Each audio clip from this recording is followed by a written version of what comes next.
Tinatanglawan na natin itong ating mga kasangga na nagbababa ng seedlings kasi nga medyo gabi na, 6:30 na ng hapon at yan, ginabi na nga yung pagdi-deliver ng ating partner dito sa 470 puno na dineliver dito sa atin lang. Ito nga lang yan, katabi lang ng kubo ko at medium size mga ka-agri.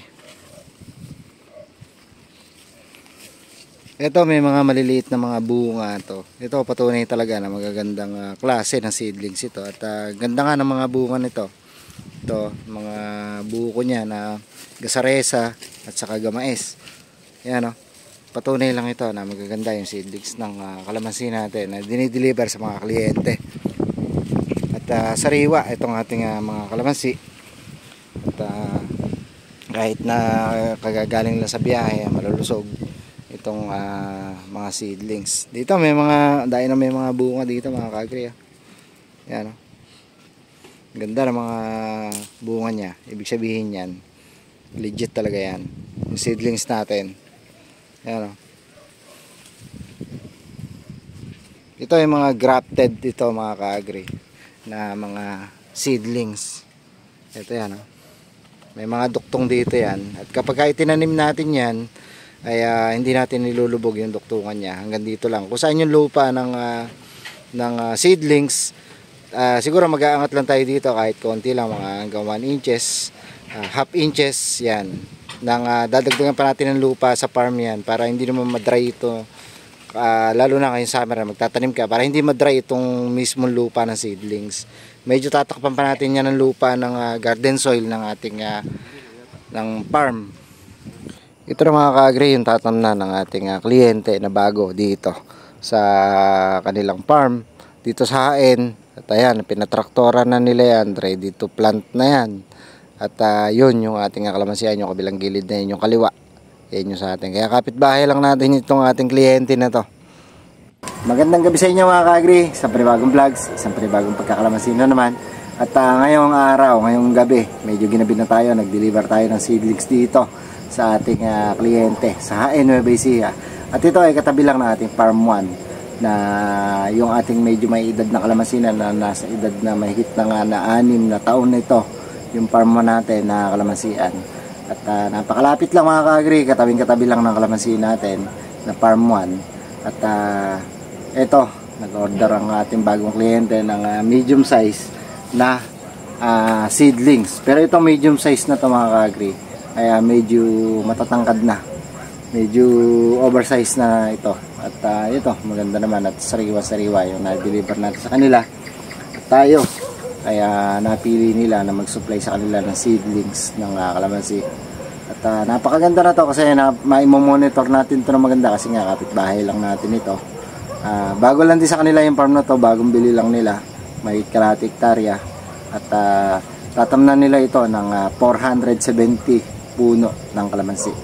Ito po, sila na ang nagsukat na to dahil yung kanilang makakasangga rito, yung kanilang makatulong na magtanim dito, yung kanilang mag-aalaga ng farm, ay medyo may alam din po yan sa kalamansi. Kaya sila na ang bahalang nagsukat, ibinigay lang sa atin yung dami ng order nila. At hindi natin alam kung hindi na kasi nila nasabi sa atin kung anong distance nila. Malalaman natin to sa susunod na vlogs natin kasi mamomonitor natin ito ng gusto at malagi natin itong mabablog. At yun, mapipicture lagi ito sa atin sa vlog natin kasi nga katabing-katabi nga lang ito ng ating farm 1. At halos kasabay lang ng ating tanim na dun sa farm 2. Dahil meron nga tayo doon na mahigit kalahating buwan na bagong tanim na seedlings. Kalahating hektarya din yung ating sa farm 2. At doon 400 seedlings lang yung pinapasok natin doon. Pero dito medyo madami-dami ng konti yung kanila. Nagkatalayan sa distance siguro doon, baka medyo masinsin ang distance na to or kasi may pasobra ito. Meron nitong accretion yung lupa na nabili nila, 5,000 square meter lang yung nabili nila, pero may accretion yan, tabing ilog na 500 square meter. Kaya yun, matatamnan din ng kalamansi yun, medyo nalinis na din kasi yun, kaya yun, kaya siguro sila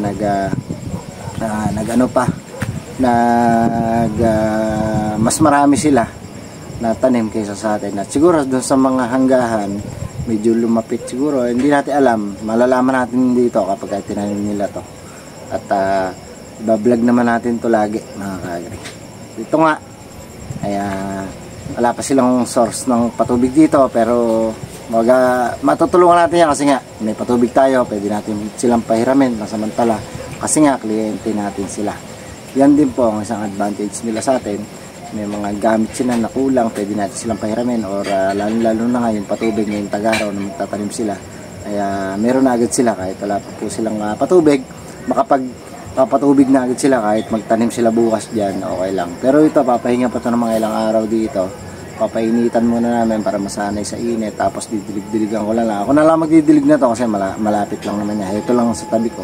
Kumbaga parang ako na rin na mag-aalaga ng seedlings muna hanggang di na itatanim. Kasi nga medyo malayo ang bahay dito ng mga may-ari at saka yun gumagawa o yung mag-aalaga na to. At tayo, kaya responsibilidad na natin to. Itong ating kliyente na to, itong mga seedlings nila. Hanggat di nila na itatanim ito, responsibilidad natin ito na medyo alaalagaan sa dilig hanggat di po na itatanim. Yun ang advantage ng malapit sa akin, yung mga kliyente tulad nga nito.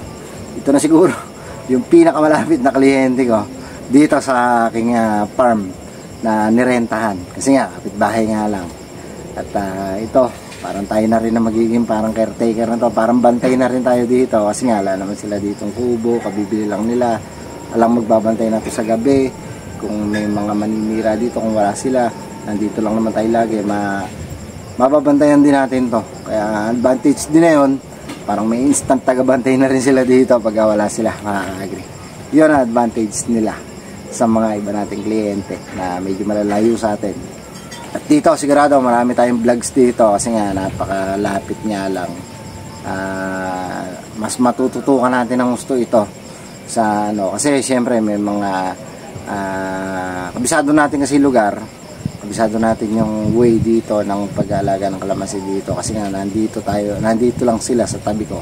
Kung anong way ng pag-aalaga ko dito sa farm 1, ganun lang din dito, mga ka-agri. Tsaka masasabi ko sa kanila yung latag ng lupa, kabisado ko yung latag ng lupa, yung mga row nila, masasabi natin sa kanila kung ano yung magagandang row, kung saan kung anong posisyon ng row nila dito. Doon malaking maitutulong natin, mga ka-agri. Siguro ito within 2 to 3 days siguro tatanim na to kasi masisigla naman yung pula, kahit bagong dating lang masisigla naman, di naman malulungkot. Medyo hinapon lang yung dating ng ating partner sa seedlings, medyo ginabi na nga nung pagbababa dito ng 470 puno na seedlings. Para mga ka-agri, hanggang sa susunod na lang na vlogs natin dito at monitor natin ito. Magandang gabi sa inyo, mga ka-agri.